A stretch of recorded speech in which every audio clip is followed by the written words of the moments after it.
po yung sinasabi kong bonus. Ang bonus po, nagre-rekomenda rin ngayon, kasi tapos na po sila. Siguro, na-realize ng majority, nakapanood siguro ko sila kay Badong. Oo nga, tama si Badong. Dapat mag-BRC na tayo. Ito po ang bonus ni Marcoleta.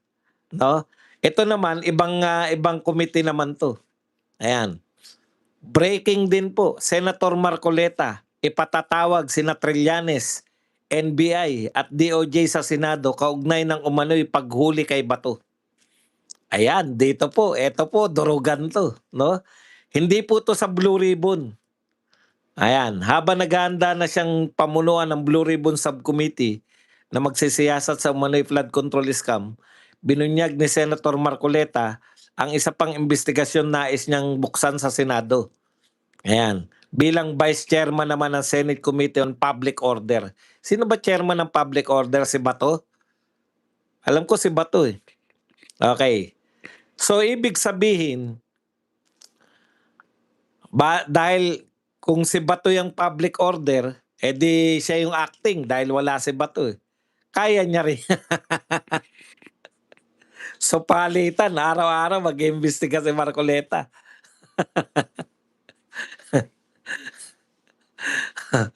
Kasi wala si Bato eh. Vice chairman siya. Siya rin yun. Hinggil po ito.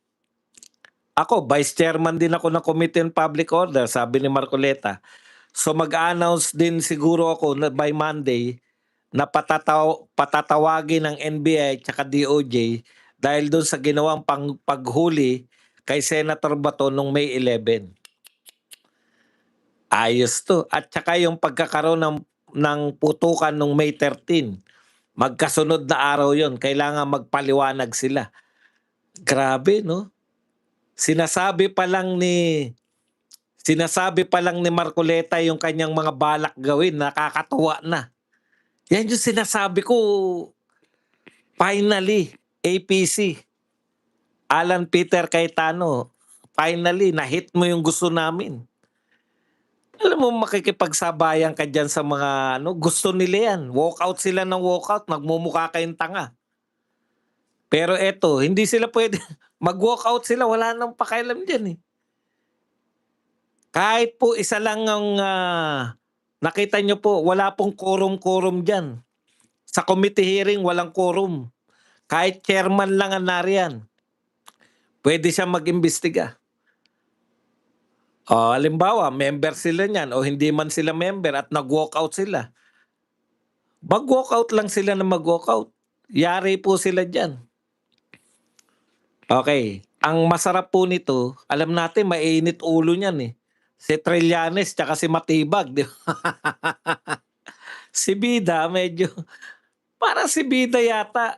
Si Bida ba yung nakakasagutan na ni Marcoleta dun sa, di ba DOJ na si Bida nun? Hindi ko lang tsaka kung siya na yung nakakasagutan ni Marcoleta in the past. Dahil dyan sa restitution issue, di ba? Alam ko, taga-DOJ yun eh. Si Bida na ba yun? Okay, so dito po, eto po yung napakasaya nito. Mas na-excite pa nga ako rito. Mas nakaka-excite pa to kasi komprontahan na to eh. Sasabihin ni si Bida ba yun? Yung kabatuhan ni parang iba no, hindi si Bida, parang magaling magsalita yun eh. Yung taga DOJ, hindi si Bida yun. Okay. So dito po, hindi po sila pwedeng hindi pumunta rito dahil iko-contempt sila. Para po, kasi nagmumukha po kayong yung huhulihin namin. Si Marcoleta ang magbabalik ng dignidad ng Senado. Muli, igagalang na naman kayo. Yung power ninyo for contempt. Yan yun, Marcoleta. Hindi po pwedeng hindi dumalo si Matibag at si Trillanes. Hindi sila congressman. Walang ano-ano kay Marcoleta, kahit nga congressman, may imbitahin yan eh. Ang ganda po nito.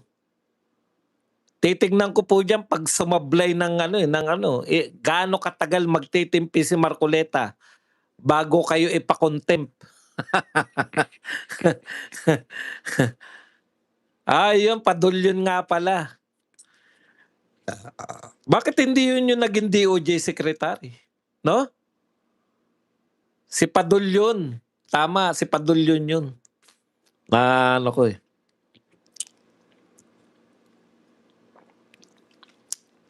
Yung magkita pa lang sila ni Marcoleta galit na sa isa't isa, yun ang mas hindi yun ginawang sekretary?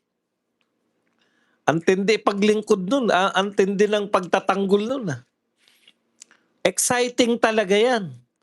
Papaano sasabihin ni Matibag si Matibag kasi sa mga 'di ba?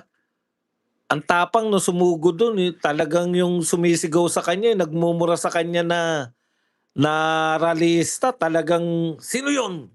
Halika dito!" Matapang. Matapang talaga. Paano kaya yan 'pag nagmatapang ka kay Marcoleta? Exciting, very exciting po. Yun lang, Biruin mo, Cayetano, ang tagal-tagal niyo ng wala namang alam niyo nang hindi nila palulusutin. Naghahanda sila ng panibagong walkout. Yung walkout na yan, lumalabas lang na hindi mo kayang kontrolin yung yung Senado, eh. Ngayon nagtayo ka na ng mga committee. Mag-iimbestiga na kayo. Okay na yan. Solve na kami diyan. Masaya. Masayang-masaya yan.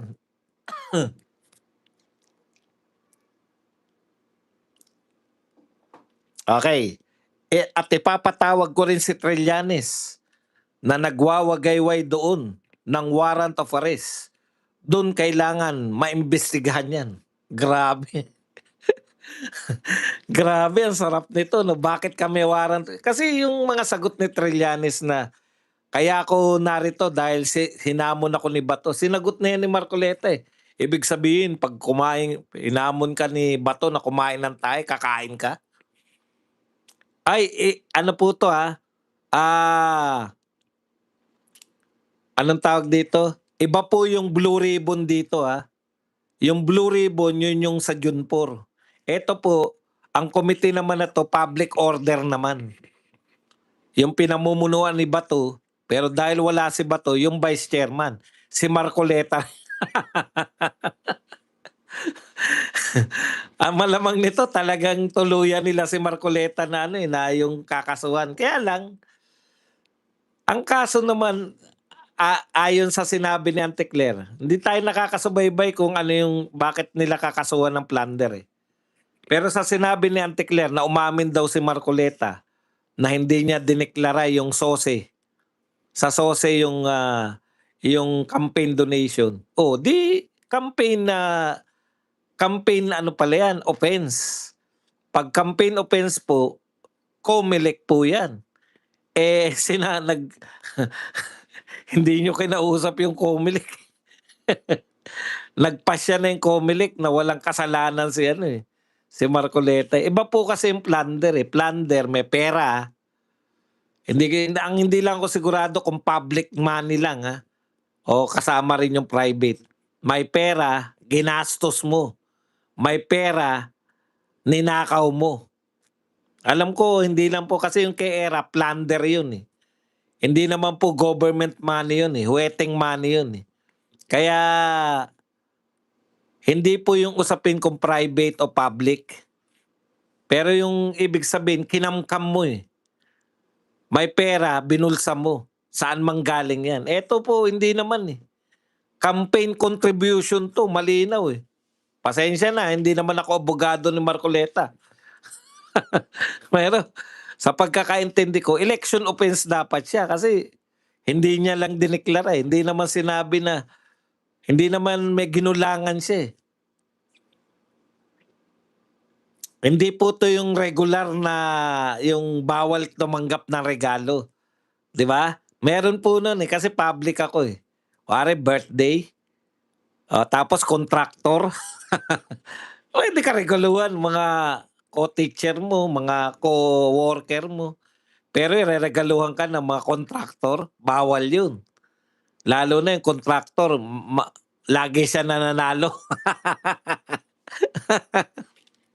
Yun po yung kasi yung, regalo niya may kapalit, eh. Yun po yung pinagbabawal ng batas. Pero ito naman po, alam naman ng lahat, gustong tumulong, mga kaibigan ni Marcoleta, gusto siyang tulungan na manalo. Eh, lahat naman po ng mga tumakbo may campaign contribution, eh.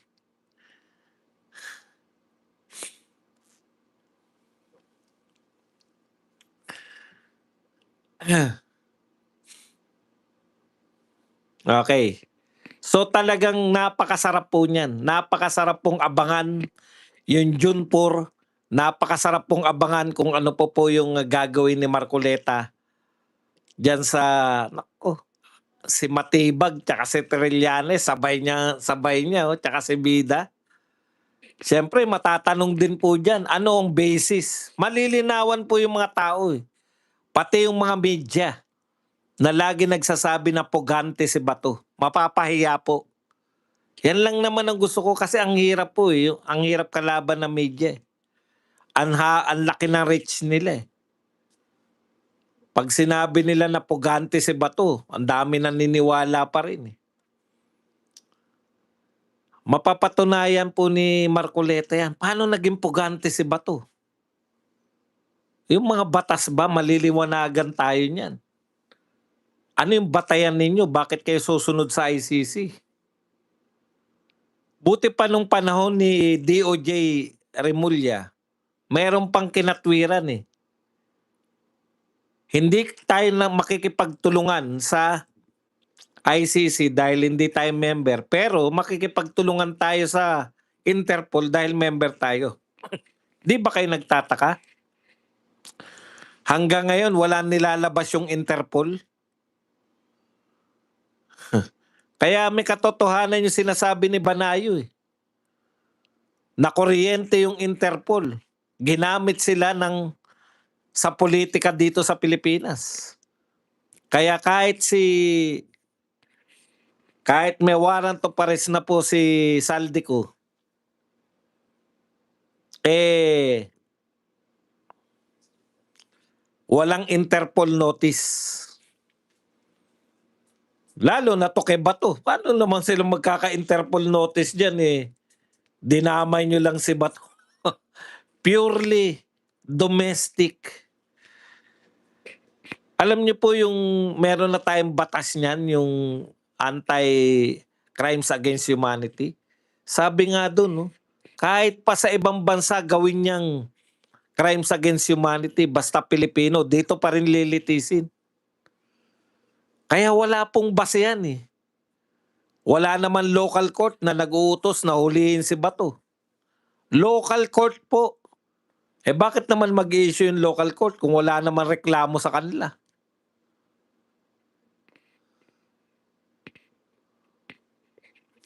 Ay hindi po, hindi nila puwedeng mag-issue ng bigla-biglang warrant. Titiyakin muna nila na may probable cause, et cetera. Wala pa sila sa stage na gano'n, eh. Hindi po nila puwedeng bulagain yan si Marcoleta.